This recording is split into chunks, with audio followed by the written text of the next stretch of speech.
And then once we know what the actual numbers are, start putting some legislation in place to try to address some of those discrepancies.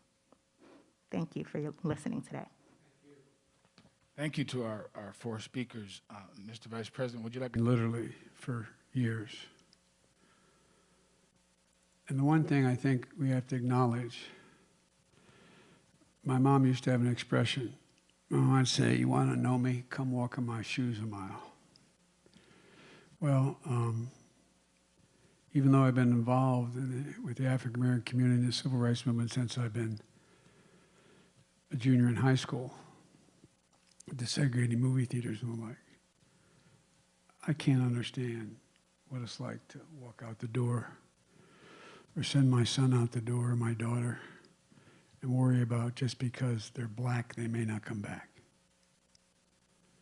I can't really, I can intellectually understand it, but I can't feel it. I just spent an hour or more with the family as I got off the airplane.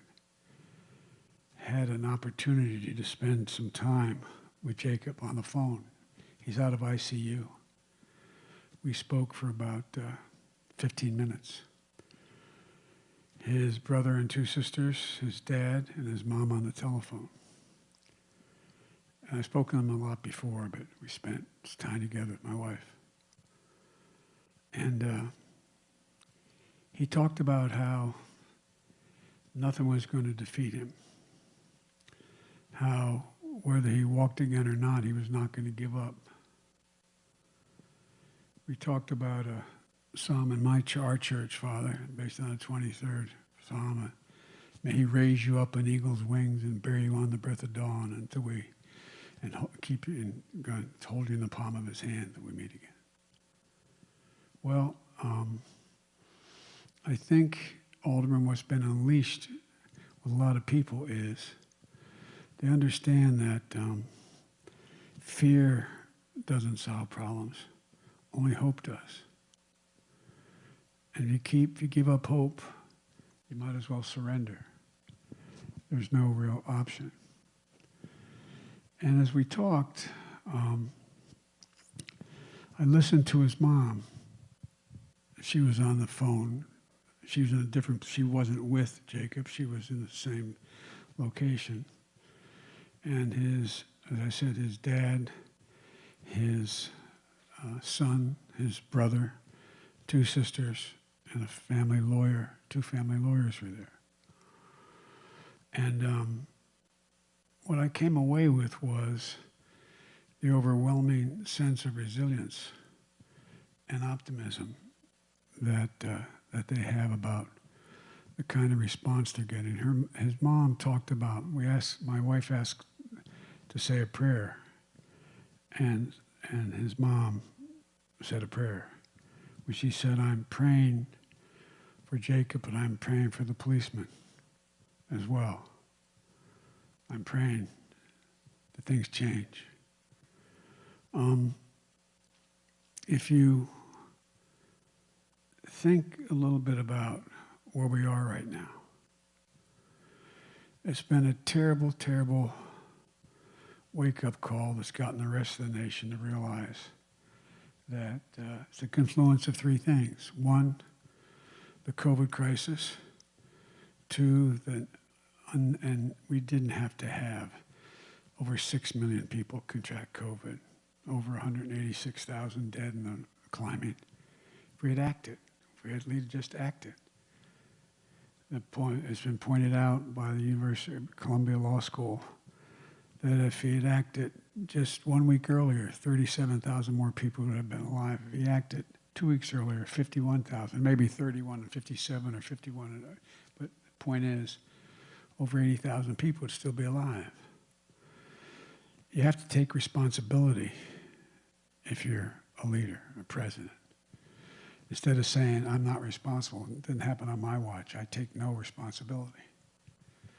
Well, I think the country is much more primed to take responsibility because they now have seen what you see, but you don't experience it the same way you do, Portia, because they're not a bright young black woman with 2 kids, or is it 2 or 3 children 3 children that you have to worry about.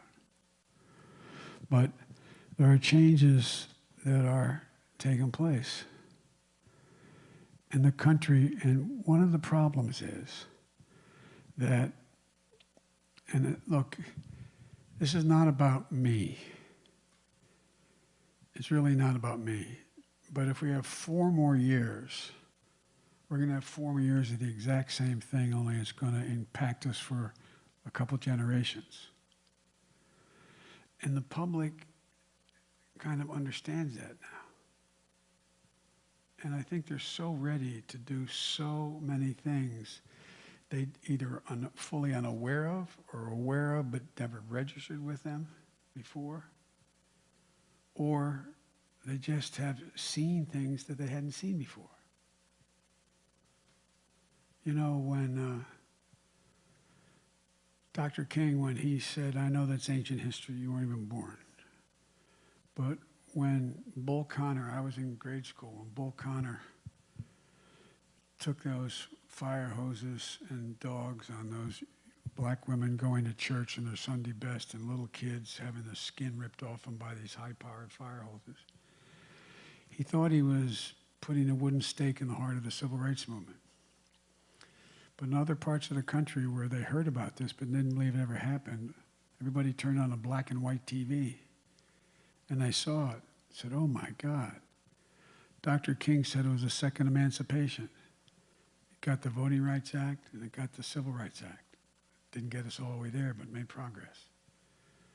When that young man stood there for 8 minutes and I think it was 43 seconds, watching Floyd die, having his face pressed up against that curb, people not only in the United States, but all around the world said, oh my God, it really, really happens.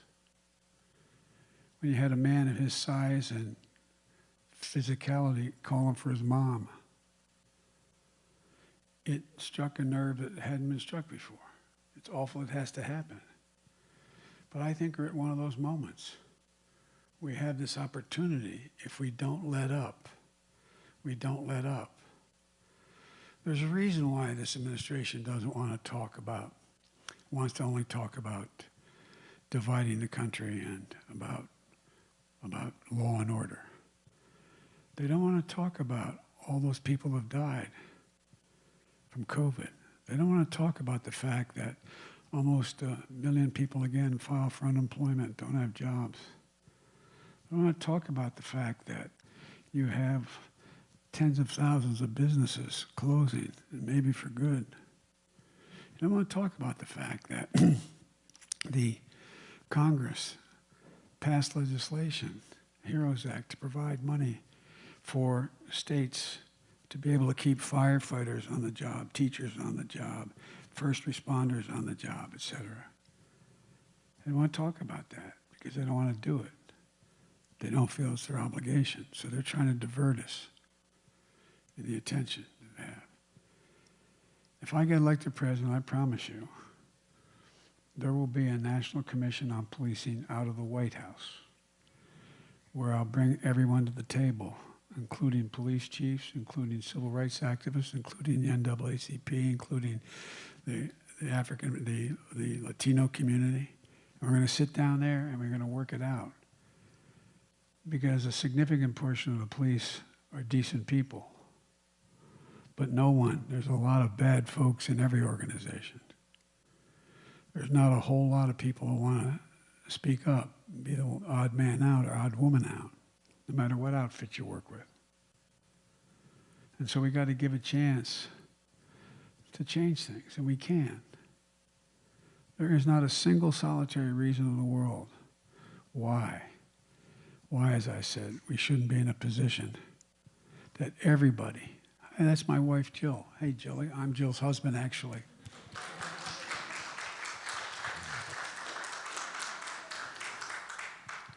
But I guess I should cut to the chase here. We're in a situation now where we cannot let up. We cannot let up. Violence in any form is wrong.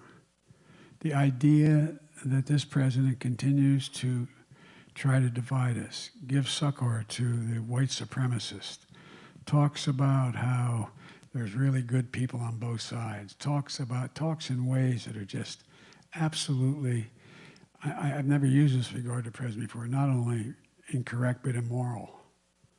They're just simply wrong, simply wrong. And the one concern I have, and I understand it, is that people are going to be so frustrated, particularly in the communities that need the help the most, need to be treated most clearly and equally. They're going to say it's not worth it at all. I'm not going to vote. A guy was a very good friend of mine. Talked to him 2 days before he died, John Lewis. As John said, the only answer is to vote. It's the only answer to be engaged in vote. Otherwise, nothing else works in a democracy. It doesn't work. The not so good guys win when we don't vote. I understand. I really do have a sense of the frustration. But so, where I am, I'm absolutely believe, when the United States, when America has set its mind to something, it's never, never, never, never, never failed when we put our minds to, and we do it together. Never. We've gone through wars and pestilence, plague. We've gone through a lot. And we're finally now getting to the point we're going to be addressed the original sin of this country. 400 years old. It's the original sin, slavery, and all the vestiges of it. I'm not saying in